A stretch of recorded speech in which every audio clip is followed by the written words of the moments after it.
bond energy calculations use the energy in bonds in the reactants and the products to work out the total energy change for a reaction, and we can work them out quite easily by following this method.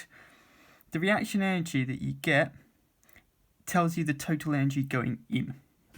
So therefore, for a reaction where overall energy does go in, energy is absorbed, so for an endothermic reaction, we'd expect this to be a positive number. Endo, let's be positive. However, for exothermic reactions, the energy overall goes down, energy is released. So we'd expect this, the energy going in, to be negative. So these are useful calculations because once we've done this, we'll be able to tell whether our reaction is exothermic or endothermic, depending on whether we get a negative reaction energy or a positive reaction energy. For the method, just going to follow these three simple parts. Need to work out all the energy it takes to break all the bonds in the reactants, all the energy that you get when you make the new bonds in the products, and then to work out the energy change, we just do the energy that went in, take away the energy that went out. I'll take you through a couple of examples. So first one,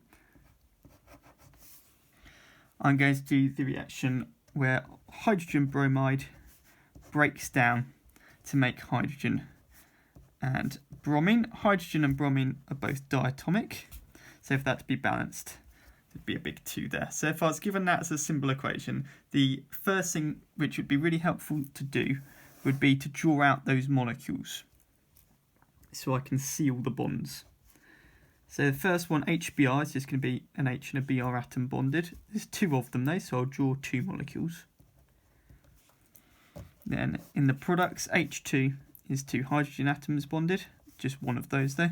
And then there's 1 bromine molecule, which is 2 bromine atoms bonded like that.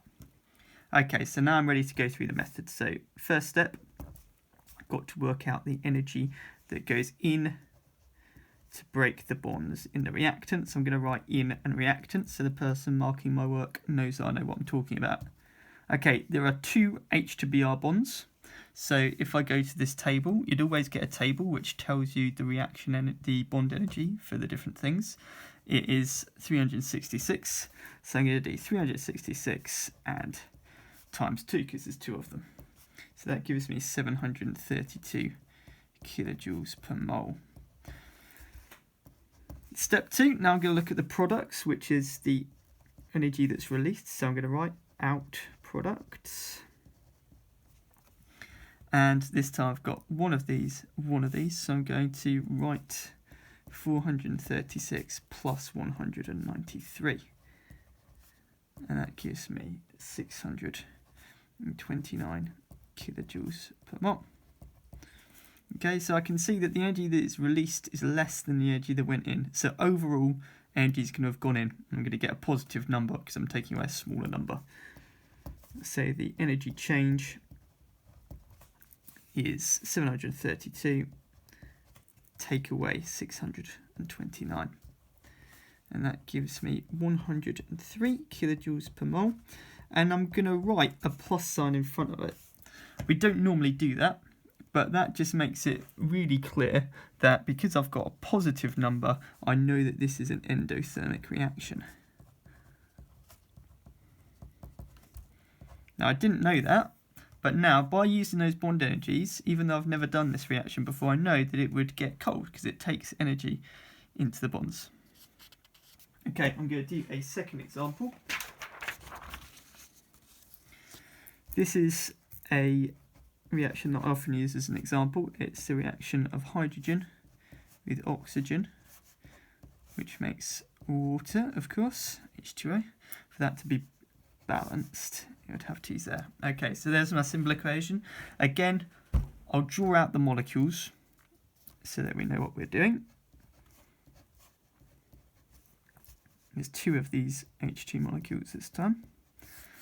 1 O2 molecule. And there's 2 H2O molecules, so I'm going to draw out both of them. Okay, I'm ready to go. Step 1, looking at the energy in from the reactants. So there's 2 lots of this H2 molecule. So 2 lots of 436. And there's 1 of those, 498. I'll just write it out simpler so I can see the different parts to this.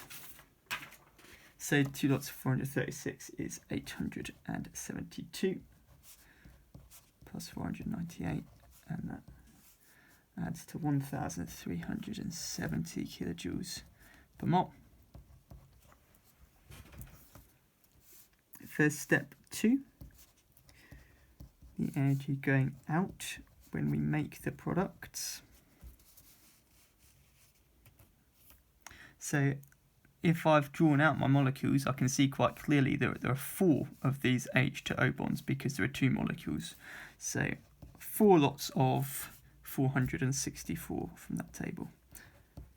And that gives me a total of 1,856 kilojoules per mole. So I'm ready to do the energy change, which I'm just going to do the energy that went in, take away the energy that came out. 1,370, take away 1,856. I can see I'm taking away a bigger number. So I'm going to get a negative number here. This is a situation where the energy that is released at the end is more than the energy that went in at the start. So overall energy is going to have been released. It's going to be an exothermic reaction. Let's prove it by working it out. We get negative 486 kilojoules per mole. So the negative sign there tells us that this is an exothermic reaction. And there you go. Same process. Whatever calculation you're doing, you always just work out energy going in, energy that's released, and then take them away.